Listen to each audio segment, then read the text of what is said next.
Auburn and Alabama are set to make history on Saturday in basketball.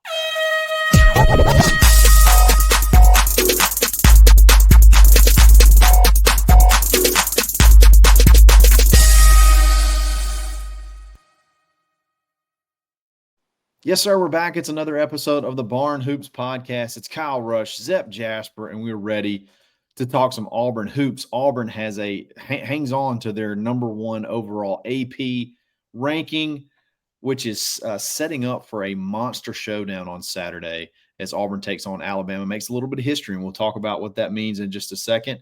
But hey, you can't overlook Vandy. And then what does it take to win these tough games on the road? We'll dive into that in just a second. But before we do that, we got to give a shout out to Uncle Keith's Red Sauce Zip. I got your sauce on the way, dog. It's on the way.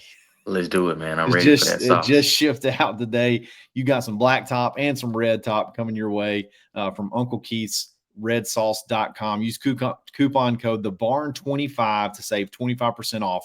If you don't want to check it out online, if you're local in Auburn, just about every grocery store in Auburn has it. If you're throughout the state of Alabama, most every Publix has it as well. Auburn family, show them some love, show them some support. It's an Auburn product. All natural ingredients, no preservatives, no additives, just a great restaurant style salsa that you can keep in your house. So definitely check them out. Show them some love. Uncle Keith's red sauce. It's good, y'all. All right, Zep, we got a big one on Saturday. And I'm going to share something with you, Zep. And I may have already spoiled it, but for the very first time, not just in the history of Auburn versus Alabama basketball, definitely the first time for that. The first time in the history of the SEC, the number one AP team is playing the number one or number two ranked AP team, and they're both SEC schools. I would have never thought, Zep. I would have never thought that the first chance that this would ever happen in history, that it would be Auburn and Alabama. It's just wild. It's super crazy. I never would have thought in a million years that Auburn and Alabama would be number one and number two in the country. Yeah. It's one of those things that um you love it and you hate it because it's like your rival number two. But hey, who cares? Auburn on top. We're gonna win. We're gonna stay on top. There we go. And that's just what I'm going with. There you go. Of all of the SEC schools, I mean, you've had Kentucky that's won national championships. You've had Florida that's won national championships. You've had Arkansas that's won a national championship. You've had Tennessee be an extremely highly rated team at times. Of all the schools that are quote unquote basketball schools in the SEC, it's Auburn and Alabama that become the first time the number one and number two are going to face off. I just think that's a testament to everything Bruce Pearl's done. And then you got to give him credit, what Nate Oates has done at Alabama as well. They're committed to that program and they're winning. They're tough. It's going to be a very, very tough opponent.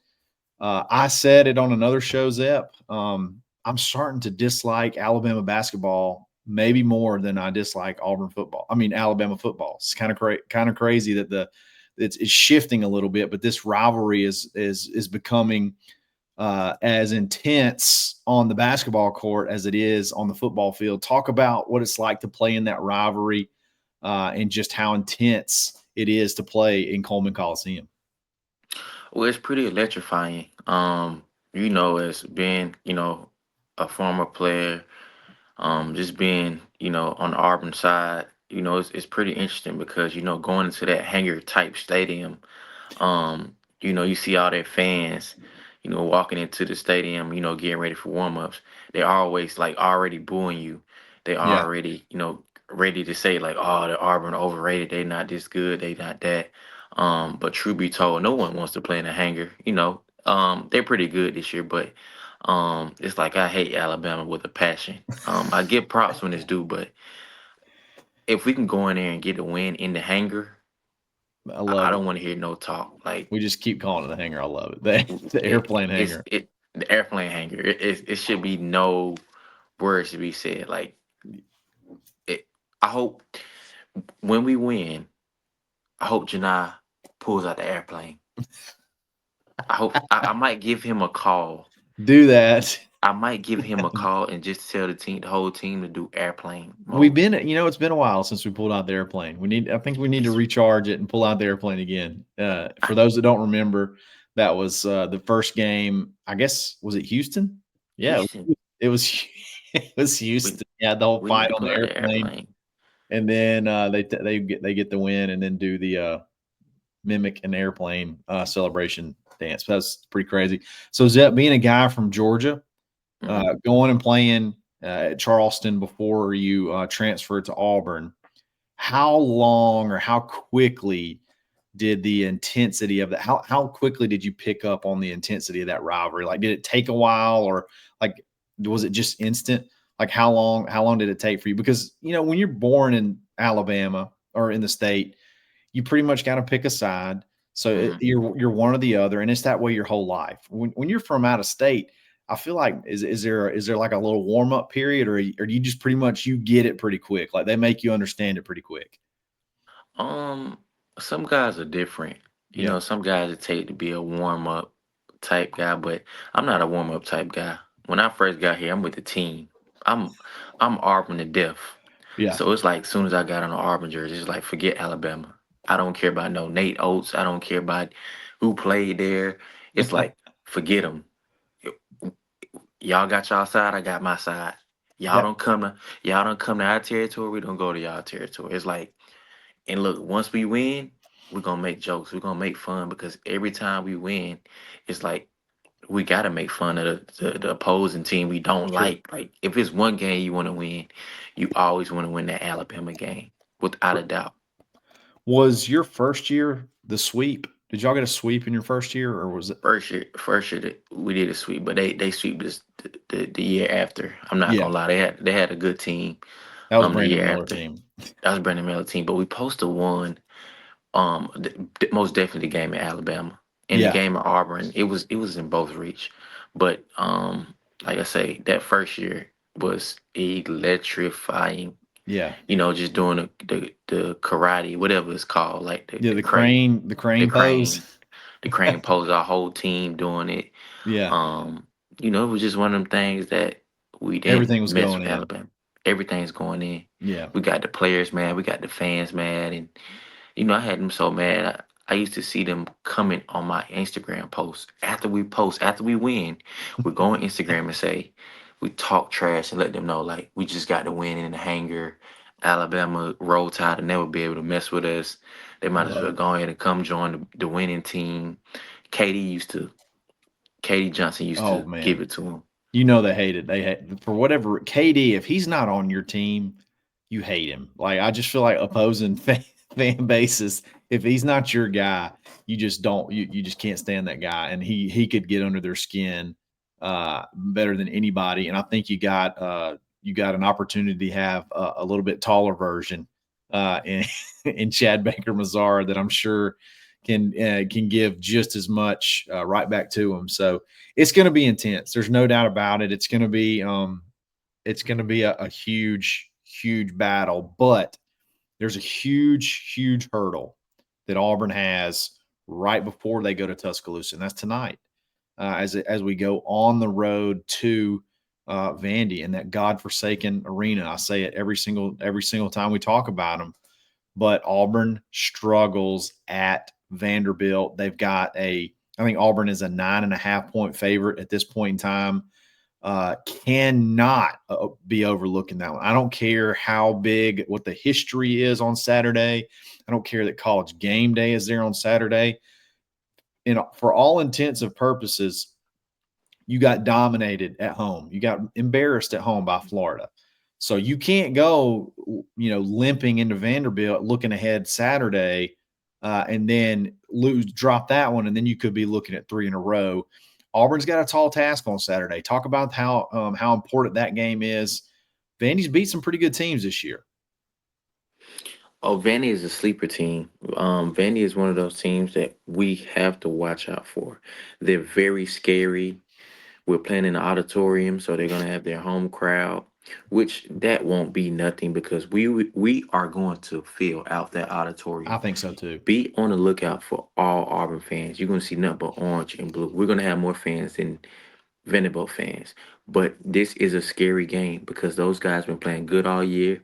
And shout out to that coach because who knew Vanderbilt would be a tournament team this year, especially with that being the first year coach. But this is a game. We just lost to Florida. A lot of people hating because we number one still. So we got to go out and show people why we're still number one. Yep, Why this week is going to be a very crucial week because a lot of guys are counting us out. for sure. They've knocked off Tennessee. They've knocked off Kentucky. They knocked off Texas.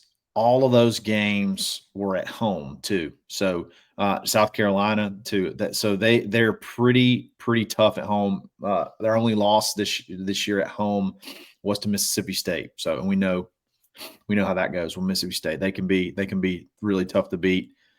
And then you can blow them out too. They're just kind of Jekyll and Hyde. But regardless, they're an extremely deep team. Zip. It looks like they run like they have like a 9-man rotation. So as Auburn's bench is a little bit shorter this year for the first time in quite a while, you're going to go up a team that's going to be fresh. They don't have anybody that plays over 25 minutes a game, so they're going to be rotating. So there's going to be a lot of different looks that these guys are going to get. I just talk about that, and when you're a short bench and you got to play a really deep bench, just talk about how tough that is and how you got to stay focused and you got to make sure your conditioning is up because it's going to be I'm sure they're going to want to get you out and run you, try to get you tired.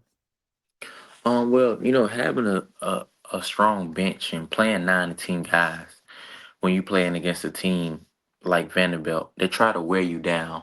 Yeah. Auburn is a team who plays tough defense, get out, play at their own pace, have guys coming in and out the game, with Janai being the best player on the team. You're gonna send 3 to 4 defenders at him. You're gonna want to wear him down. You're gonna want other guys to score other than Janai Broom. Yeah. You're gonna want other guys to make plays, which they're gonna make plays, but you're gonna want to wear the team down because people are used to Auburn wearing the other team down. Vanderbilt's one of those teams they're gonna try to wear us down Yep. and slowly try to cook us, like Yeah. grind us, because they know they're not talented in us, but they're gonna rely on their 9 and 10 guys to try to slowly grind us in to try to get a win because they know talent wise we can't beat these guys. But we're gonna have to try to outwork them and outsmart them because if you can't outsmart them, you can't outwork them. You're not gonna be able to beat them. Yeah, for sure. They run a lot of guards. They don't have a lot of size at all. They're big man's like 6'8" or 6'7". So they're not going to be able to match up size wise. I feel like Denver. I'm sorry. I feel like Dylan, Janai and Cheney can all have big games, but I think you got to be careful. Your matchups to me are important. You got to be careful with some of those bigger lineups because if they go, I mean, they can go, guard heavy, small ball, not small ball, but small ball from a size perspective, like a bunch of, fast, smaller guys. It can make it tough, for these big guys to be able to cover all that space because they shoot really well. So Mhm.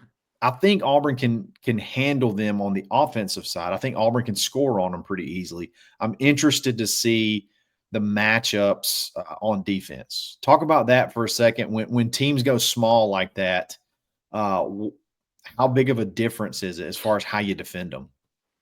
Well, it's really no big of a difference whether we might go. Dylan might not play as much. Mm, Whether Janai he's gonna play more minutes than Dylan. We're gonna put Cheney Johnson at the 4 because yeah, he's just one of those guys. He's gonna post up. Also, he passed better than Dylan. Um, So you probably go with Janai at the 5, Cheney at the 4. So just be looking for more minutes with those 2 guys. And I believe BP is gonna go straight to the post. Straight yes, to the feed it. post. They're gonna double, and Janai's gonna see the floor on the other side of the court. So Janai's gonna look for these 3-point shooters. And I just think it's gonna be one of those games that they won't be able to stop us in the post. I They just don't. they they're too small, but this is a tricky game because like you said, it's one of those type of games that you got to know your versatility. You got to know how to match up with this team. Yeah, We're not worried about the guards, which they got one scoring guard, which is a two guard. He's a small guard. He score a lot, but with our ball pressure, the Edwards. way we play defense, um, I think it'll give him something different. And I think we're just gonna have to stop what they do.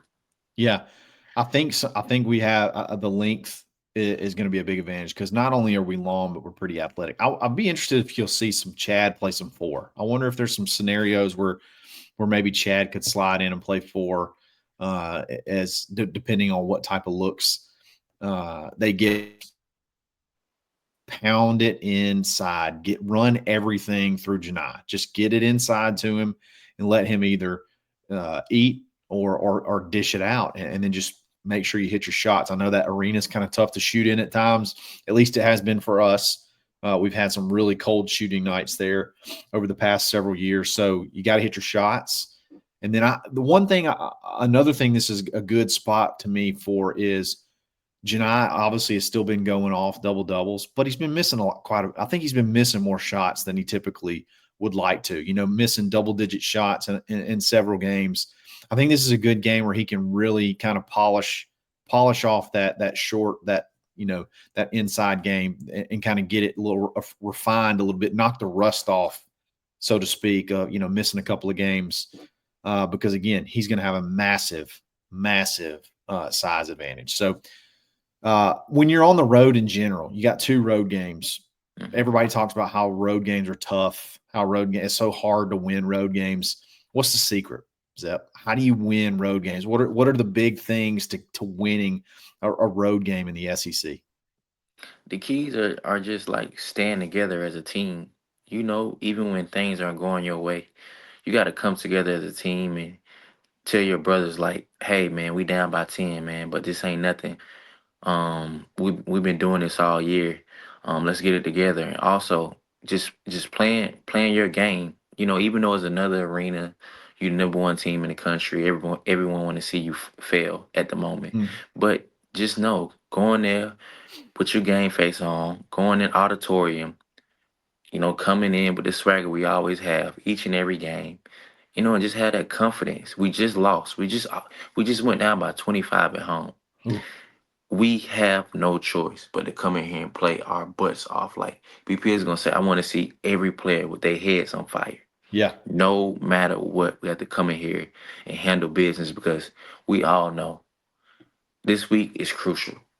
big So time. you got to take one game at a time. BP is gonna tell them, if you don't take one game at a time, you're rushing the process, and it's all a process. And it's like we're on the road to win the SEC regular season championship, and this is going to be crucial. This is two crucial games to take to the number one lead. Oh yeah, yeah, absolutely. Right now, you just have a share of the lead. You drop this one, you could be looking at, you know, I mean, let's just be honest. You could be looking at dropping three in a row. I mean, it's not like Tuscaloosa is a given, and we'll talk about that game as it gets closer. But yeah, it's gonna be a tough one. You definitely can't overlook it. And I want to say I don't want I'm never happy after a loss, but maybe losses don't always have to be a bad thing, especially in basketball. It can be a good time to kind of self reflect, good time to get back and watch the film and realize where your weaknesses are. And I think Vanderbilt's a tough test, but I think it's also a good matchup for us. Again, we've talked about it size wise. Hopefully, you can take advantage of that and go ahead and put them out of their misery early and get this thing over with. And then let's get ready for the big mama on Saturday, the monster game on Saturday. But definitely can't overlook this one tonight. So, guys, really appreciate you listening. Definitely check out Uncle Keith's Red Sauce. Don't forget about the 25% off coupon code, the Barn 25. Zep's got his salsa on the way. Definitely show them some love. Tell them War Eagle. Tell them we sent you. And then, Zep, tell them how they can find you, love you, and support you. On Twitter at RIP_QUAN5, Instagram at RIP_QUAN12. Absolutely. You can find me on Twitter at _Charlie_5. We're going to be back again soon. It's another episode of the Barn Hoops Podcast.